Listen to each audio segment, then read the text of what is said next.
കൂട്ടുകുടുംബങ്ങളില്ലാതെ പോയൊരു ഏകനായി ഞാൻ ഇന്ന് കഴിയുന്നു. ഞാൻ സ്നേഹം തരുവാനും ആശ്വസിപ്പിക്കാനും ആരുണ്ടെനിക്ക് ഈ പാരിടത്തിൽ.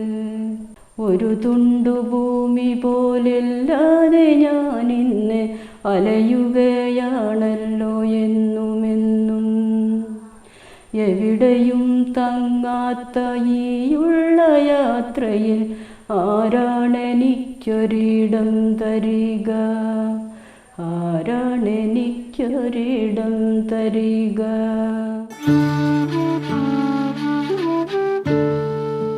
ഇത് പത്മിനിയമ്മ.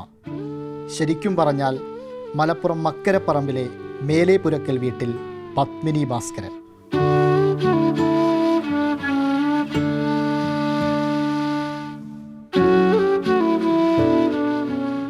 പത്മിനിയമ്മയുടെ ജീവിതം കവിതയാണ്. ഹൃദയത്തിൽ തട്ടിയ വേദനകളും ഒറ്റപ്പെടലും അതോടൊപ്പം ഇടയ്ക്കെപ്പോഴോ വന്നു ചേർന്ന സന്തോഷങ്ങളും മനോഹരമായ കാഴ്ചകളുമൊക്കെയാണ് പത്മിനി ഭാസ്കരൻ്റെ കവിതകൾ. ഒന്നോ രണ്ടോ കവിതകളല്ല, അനുഭവങ്ങൾ അക്ഷരങ്ങളായി മാറിയ അനേകം താളുകൾ. വളരെ ദുഃഖമായിട്ടുള്ളൊരു ജീവിതം, എൻ്റെ ജീവിതം തന്നെ. ഭർത്താവുള്ള സമയത്ത് ഒരു ദുഃഖമായിട്ടുണ്ട്. അപ്പോൾ എൻ്റെ ഭർത്താവിന്, അപ്പം ഞാനിങ്ങനെ സങ്കടമൊക്കെ തന്നെ ഓരോ ഇത് പറയുമ്പോൾ ഞാനിങ്ങനെ ഒരു കവിതയായിട്ട് എൻ്റെ ഭർത്താവിന് എഴുതി കാണിച്ചു കൊടുക്കും. ഒരു ദുഃഖം മക്കളെ കുറിച്ചിട്ടുള്ളതും ഒക്കെ അങ്ങനെ ഒരു. അപ്പം അതുകൊണ്ട് അപ്പം ഞാൻ എൻ്റെ മനസ്സിലങ്ങനെ ദുഃഖം ഇങ്ങനെ ഇതായി വരുമ്പോൾ അപ്പം ഞാൻ കവിതയെ കൂടി അതങ്ങനെ ഇതാക്കും. 66 വയസ്സുണ്ട് പത്മിനിയമ്മയ്ക്ക്. സ്കൂൾ വിദ്യാഭ്യാസം 3ാം ക്ലാസ്സിൽ അവസാനിച്ചതാണത്രേ. പിന്നെ എങ്ങനെ ഇത്ര നന്നായി എഴുതുന്നുവെന്ന് ചോദിച്ചാൽ പറയാനൊരു ഉത്തരമില്ല. പ്രതിസന്ധികളെയെല്ലാം അതിജീവിച്ച് ജീവിതം കെട്ടിപ്പടുത്തവർക്ക് കവിതയുടെ ഭാഷ അവരുടെ ജീവിതം തന്നെയായിരിക്കുമോ?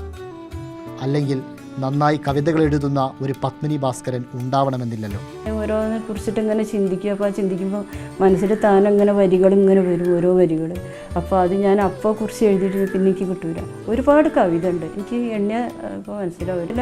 ഞാൻ എഴുതിയിട്ട് മറ്റൊരു കവിൻ്റെ അടുത്ത് കൊണ്ടുപോയി കൊടുത്തിട്ട് പിന്നെ അത് തിരുത്തിയിട്ട് ആദ്യം ഞാനൊരു ടീച്ചറെ അടുത്ത് കൊടുത്തിന് തിരുത്താൻ പറ്റും. അപ്പോൾ അതൊക്കെ ഇപ്പോൾ തിരുത്തി തരും.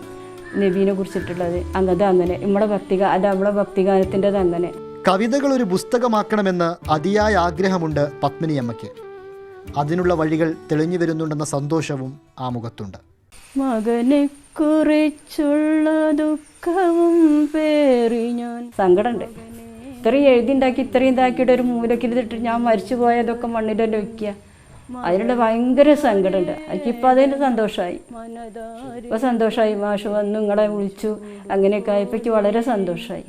മാവിൻ്റെ കൊമ്പിലെ കുഞ്ഞിക്കിളികളും മാറാതെ. 2 വർഷം മുൻപാണ് പത്മിനിയമ്മയ്ക്ക് തൻ്റെ സ്വന്തം മകനെ നഷ്ടപ്പെട്ടത്.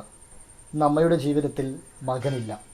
പക്ഷെ മകൻ്റെ ഓരോ ഓർമ്മകളും കവിതയായി അമ്മ എഴുതി വെച്ചിട്ടുണ്ട്. ഇടയ്ക്കൊക്കെ അത് വായിച്ചു നോക്കും. ചിലപ്പോൾ കരയും, ചിലപ്പോൾ സമാധാനപ്പെടും. ഇനിയും ഒരുപാട് കവിതകൾ അമ്മയ്ക്ക് എഴുതാനാവട്ടെ.